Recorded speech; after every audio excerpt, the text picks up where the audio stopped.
হরিদ্বার পৌঁছানোর পর আমাদের সাথে কি ঘটলো। তো হ্যালো হাই এভরিওয়ান, সবাই কেমন আছো? আশা করছি সবাই ভালো আছো। আমার নতুন আরেকটা ভিডিওতে সবাইকে জানাচ্ছি ওয়েলকাম।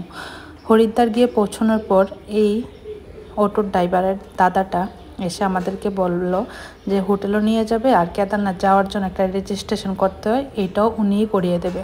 তারপর আমাদের হোটেলে পৌঁছিয়ে দিয়ে যখন টাকাটা দিয়ে দিলাম, আর হোটেল থেকেও তো টাকা পাবে যেহেতু উনি এখানে নিয়ে আসছেন, তারপর বলে ওনার ফোন নাকি নষ্ট, ওনার ফোনে ফোন ঢুকবে না, এই সেই অনেক কিছু বললে আমাদের রেখে চলে গেল।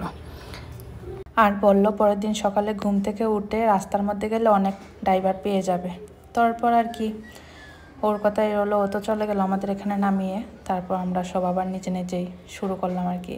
এসে হোটেলে এসে ফ্রেশ ট্রেশ হয়ে এখান থেকে এখন বেরিয়ে পড়ব, গঙ্গার ঘাটে যাব। গিয়ে একটু আরতিটা দেখার ইচ্ছা, দেখি কয়টা থেকে শুরু হয়, দেখতে পারবো কিনা। বেরিয়ে পড়লাম। তারপর এখান থেকে বেশি দূর নয়, হেঁটে যাওয়া যাবে বলল। তারপর আর কি হাঁটা শুরু করে দিলাম। ভিডিওটা লাস্ট পর্যন্ত দেখতে থাকো, অবশ্যই ভালো লাগবে তোমাদের।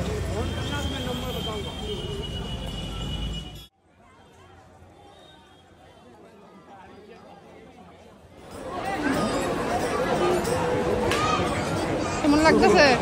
দারুণ দারুণ, স্বর্গ স্বর্গ, সত্যি স্বর্গ, অসাধারণ লাগছে, স্বর্গে আসছে। ঘাটের মধ্যে যখন গেলাম তখন ওইখানকার ওয়েদারটা সব কিছু মিলিয়ে মানে পুরোই স্বর্গ লাগছিল জায়গাটা। আমার অনেক দিনের ইচ্ছা ছিল যে আমি এখানে ঘাটে গিয়ে আরতিটা দেখার, তো সেটা আজকে আমার ভাগ্য হলো। দেখে নিই আর তোমরাও আমাদের সাথে দেখতে থাকো।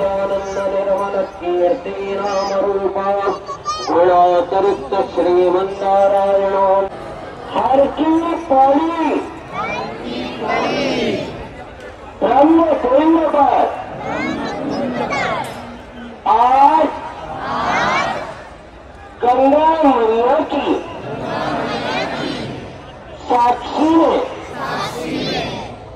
संकल्प लेते हैं कि पतित पावनी मां गंगा के